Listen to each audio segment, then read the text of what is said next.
To Save a Hobbit by Random Plot Bunny. Chapter 4. The dwarves snuck out of Rivendell with relative ease, trekking up a high pass as they once more turned their attention back to their quest. "Be on your guard. We're about to step over the edge of the wild," Thorin commanded as he let the others pass while he counted heads. He would hate to leave one of his men behind on accident. "Balin, you know these paths lead on." "Aye," the old dwarf replied as he worked his way to the front of the ranks.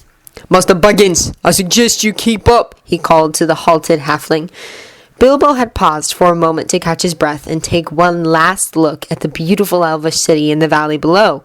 As he fell in step between Oin and Bifur, he wore a small smile. He had gotten to visit the elves before the end. Gandalf stayed behind after the meeting gone wrong for a private audience with the Elven Queen and his friend, Lady Galadriel. "You will follow them?" the lady asked as they stood on the balcony gazing out at the horizon. "Yes," he replied simply, as she would already know his reasons directly from his mind. "You were right to help Thorin Oakenshield, but I fear this quest to set in motion forces we do not yet understand." She let him see some of the worry she felt with that statement. "The riddle of the Morgul blade must be answered," she mused, mostly to herself.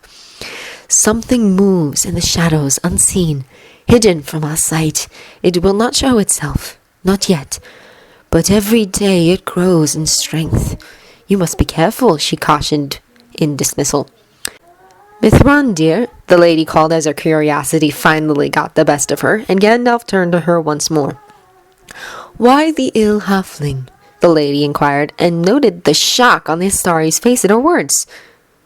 "You did not know," she observed as her friend recollected his thoughts. "No, I did not. Do you know how bad it is? Will he be all right?"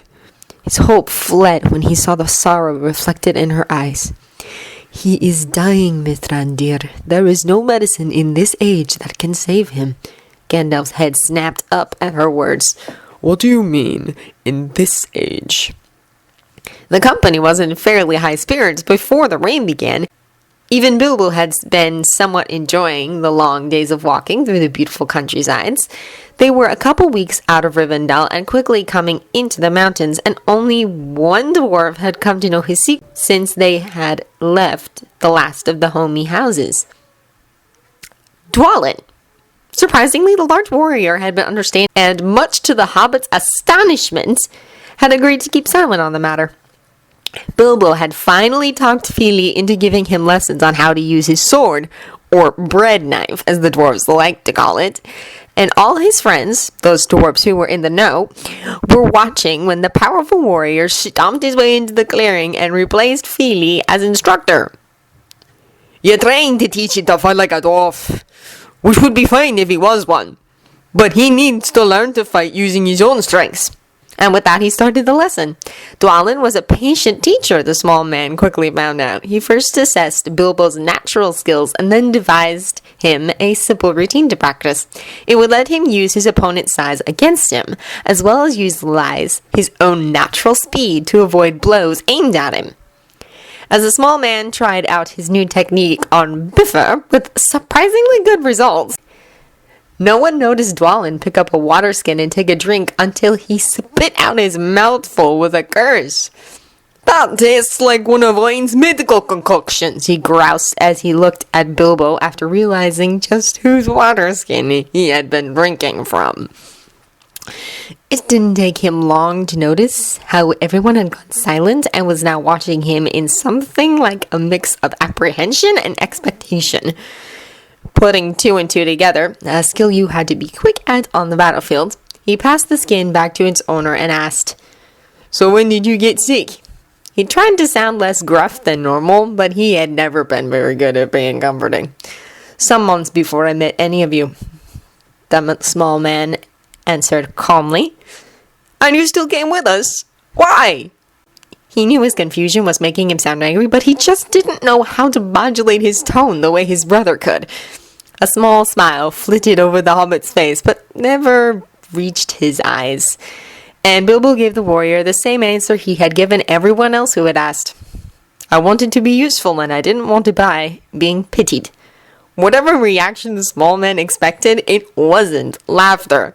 Man, that is the most dwarvish thing I've ever heard you say!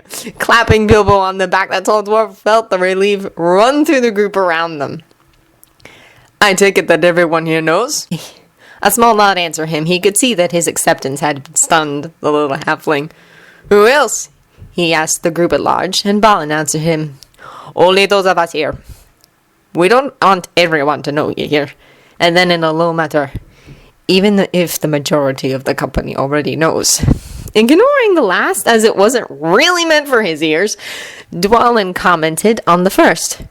You mean you don't want Thorin to know? He summarized. Don't want Thorin to know what? Asked said man as he came into the clearing to collect the company for dinner. Oh, just how good that burglar is getting with his bread knife, Dwalin answered smoothly.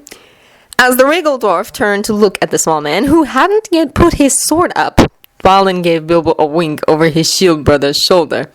Improvement in skill is nothing to be ashamed of. You should be proud to learn, even if it was only with a dagger. Now come, Bomba has finished cooking supper, and then we must rest. We'll be in the mountains soon, and we need to get as much rest as possible until then. As several of the group trailed after their leader, Dwalin held their hobbit back. You should let him know soon. As Bilbo went to argue, he was cut off as the tall dwarf kept talking. I know he isn't the most accepting of people, but get to know him better and you'll see that he can be understanding at least. Bilbo pouted at that. I've tried getting close to him to get to know him better, but he always passes me over. Or he dismisses me before I start. Or he insults me. How am I supposed to get close to him when he won't let me near? He huffed as they started moving towards camp. I don't know, but there is plenty of time between now and reaching Erebor for the two of you to warm to each other. He didn't notice Bilbo's sudden tensing at the comment about having plenty of time. But I will keep silent on the matter until you broach the subject with him. Giving one of his rare smiles, more like a happy grimace, he left the small man's side to join his king in eating. Every night after that, Dwalin would spare a bit with the small man and work on improving his skills, at least until the rain began, and then no one did anything but try to stay dry and alive as the mountainside came to life around them. Gandalf rushed to catch up with the company, and the poor Hobbit he had inadvertently dragged out of the safety of the Shire at such a terrible time in the poor man's life. As he hurried his pace a little bit more, he thought back to what the Lady Galadriel had told him, and the last bit of hope he knew he could never burden poor Bilbo with. At the start of the First Age, there were a few dragons that were not completely consumed with the desire for gold, but instead with the desire for knowledge. She had begun. During this time, it was found that a dragon's blood had incredible healing powers, but only when it was given freely by the dragon itself. Their blood could heal any ailment and even sustain a life long past the time when it would normally be extinguished. Turning her full attention back to him, she continued, And then the wars came. The first to die were those dragons who were our friends. They were labeled as traitors to their kind and torn apart. Smaug is the last of the great dragons, and only his blood, freely given, would be able to heal the little one. And with that she gave his journey her blessing, and left him to his thoughts. Pulling himself from the memory, Gandalf looked about the pass he had come to. He could clearly see where the company had taken cover from a thunder battle, but could find no trace of the company itself. A sudden foul whiff of air gave him his answer. Goblins. And he took off to try and help, all the while hoping against hope that he would be in time.